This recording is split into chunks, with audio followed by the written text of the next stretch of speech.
व्यापारी रमेश रुलानिया की हत्या का ये पूरा मामला है। वीरेंद्र चारण नाम के व्यक्ति ने हत्या की जिम्मेदारी ली है। सोशल मीडिया पर पोस्ट के जरिए जिम्मेदारी ली है। फिरौती की लेकर के बस जुबानी करने की ये बात सामने आई है। न्यूज 18 इस पोस्ट की पुष्टि नहीं करता है।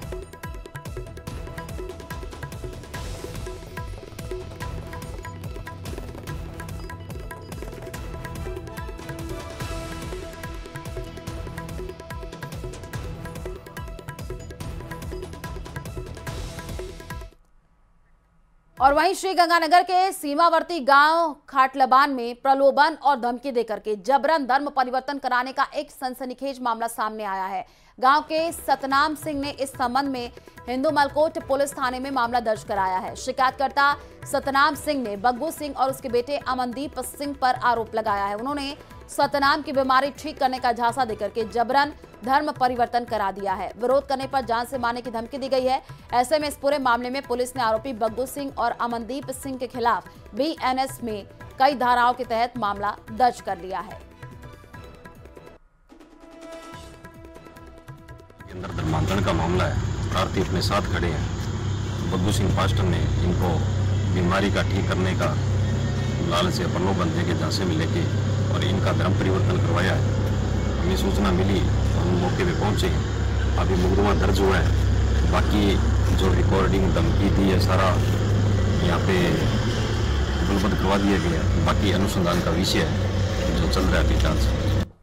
और वहीं झालावाड़ में प्रशासन ने अवैध अतिक्रमण के खिलाफ बड़ा एक्शन लेते हुए श्रीनाथ जी मंदिर की जमीन को अतिक्रमण मुक्त कराया है। मंदिर की करीब आपको बताएं कि 28 बीघा जमीन से ये अतिक्रमण हटा दिया गया है। इस दौरान बुलडोजर चला करके अवैध रूप से किए गए निर्माण को ध्वस्त किया गया है। ये बड़ी कार्रवाई धार्मिक स्थल की संपत्ति को अतिक्रमणकारियों से मुक्त कराने के उद्देश्य से की गई है। तो तस्वीर आपको स्क्रीन पर दिखाना, आप देखिए अतिक्रमण पर ये बड़ा एक्शन हुआ है। मंदिर की भूमि को किस तरीके से मुक्त कराया गया है उसकी तस्वीरें स्क्रीन पर। तो बुलडोजर चला करके अवैध निर्माण को ध्वस्त किया गया है।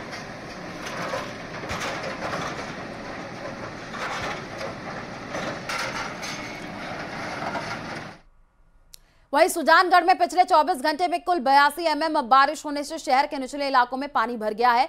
भोजलाई बास, होली धोरा, वाल्मीकि बस्ती, नया बास, नाथो तालाब आदि क्षेत्रों में पानी भर जाने से लोगों का आम जनजीवन प्रभावित हुआ है। सभापति नीलोफर गौरी ने जलाशयों पर चल रहे पंप हाउसेस का निरीक्षण किया है। 24 घंटे पंप चालू रखने के निर्देश कर्मचारियों को दिए गए हैं। सफाई निरीक्षकों को पीटीओ लगा करके मोहल्ले से जल निकासी के लिए निर्देशित किया गया है ताकि जल्द से जल्द समस्या का समाधान किया जा सके। दूसरी ओर जलाईबास स्थित कब्रिस्तान और शमशान में फिर से पानी भर गया है। 50 घर डूब रहा साहब। 50 घर का बुरा हाल है। कल सुबह में बारिश हो रही है, अभी के चलते सब परेशान है। मैं तो विकलांग आदमी है, धंधा बजाने वाला आदमी भी जा रहा कोनी काम करने। पूरा हाल बहुत बुरा हाल है मोहल्ला और को सबको। सब छोटा छोटा बच्चा है और है काम कर रही है कोनी, समस्या का हल है। जिस तरह से 15-20 दिन के मानसून के बाद 15-20 दिन के गैप के बाद कल बहुत ज़्यादा बारिश हुई है। उस सुजानगढ़ के जो आज हमने जो क्षेत्र में जो निचले इलाकों में जो पानी का भराव होता है वहाँ हम और हमारे एसआई साहब और हम सब निरीक्षण कर रहे हैं।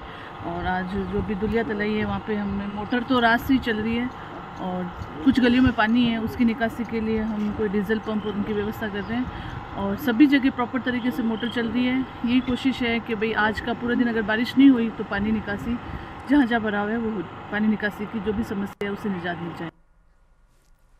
धौलपुर के राजाखेड़ा क्षेत्र में पार्वती नदी एक बार फिर उफान पर है। बांध से पानी छोड़े जाने के बाद नदी की रपटें जलमग्न हो गई हैं। कई गांवों का संपर्क मुख्य मार्गों से कट गया है। नादोली रपट पर लगभग 2 फीट तक पानी की चादर बह रही है, जिससे रपटों पर से आवागमन पूरी तरीके से बंद हो गया है। इस साल पार्वती नदी 7 से 8 बार उफान पर आ चुकी है। रपटों पर आवागमन और ग्रामीण जीवन पर गंभीर प्रभाव पड़ा है। प्रशासन लगातार स्थिति पर नजर बनाए हुए है। लोगों को सावधानी बरतने की हिदायत तक दी गई है। नदी के जल भराव वाले क्षेत्रों से दूर रहने की अब अपील की जा रही है। इस चक्कर में बाल फाल बनवाने के लिए तो ये पानी रपट पर आ गया है तो मैं लौट के जा रहा हूँ घर पे। ये पानी का भाव ज़्यादा तेज है। इस चक्कर में 7-8 फुट तो आ चुकी है। ये इस चक्कर में लौट के जा रहा हूँ, पार नहीं हो पा रहे हैं। अजमेर के केकड़ी क्षेत्र की डाई नदी में बरसात थमने के बावजूद आज भी पानी पूरे वेग से बह रहा है, जिसके कारण आए दिन हादसे हो रहे हैं। सुबह सरवाड़ उपखंड के जावला गांव में एक महिला नदी में बह गई है। हड़कंप मच गया है। घटना के बाद ग्रामीण पिछले कई घंटों से अपने स्तर पर महिला को ढूंढने का प्रयास कर रहे थे, लेकिन सफलता नहीं मिली है। ऐसे में हादसे की सूचना मिलते ही सरवाड़ थाना प्रभारी गिरिराज कुमार तुरंत घटनास्थल पर पहुंचे हैं। अजमेर से एसडीआरएफ की टीम को बुलाया गया है। इस हादसे के पीछे पुलिया के निर्माण कार्य की धीमी गति को भी एक बड़ा कारण बताया जा रहा है। डाई नदी में पानी का वेग लगातार बढ़ने के कारण जयपुर भीलवाड़ा स्टेट हाईवे पर भी पानी बढ़ने लगा है, जिसे देखते हुए हाईवे को कभी भी बंद किया जा सकता है।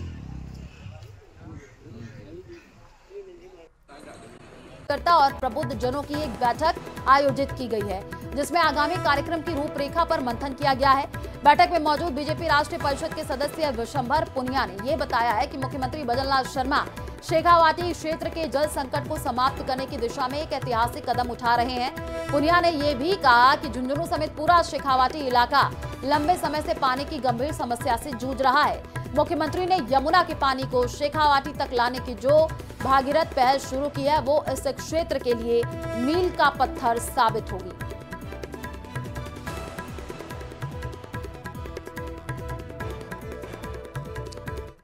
वहीं चित्तौड़गढ़ जिले के घुसुंडा इलाके में आज से 425 साल पुरानी एक अनोखी मान्यता के तौर पर 3 दिवसीय लालजी कांजी का मेला आयोजित किया जा रहा है, जिसका मुख्य आकर्षण शरद पूर्णिमा का अवसर है। स्थानीय मान्यताओं के मुताबिक अब से 425 साल पहले भगवान कृष्ण कोढ़ी के रूप में घुसुंडा गांव आए थे और उनकी काया देख करके गांव वालों ने उनका मजाक उड़ाया। चलिए फिलहाल इस बुलेटिन जारी है। एसीबी एसपी छाबर मल के नेतृत्व में कार्रवाई चल रही है। टीम आवास और अन्य ठिकानों पर सर्च कर रही है। बड़ी खबर इस वक्त चौंक से, जहां पर एसीबी की यह बड़ी कार्रवाई देखने को मिली है। जेटीओ को 15,000 रुपए रिश्वत लेते पकड़ा गया है। विक्रम कुमावत को रंगे हाथों पकड़ा गया है।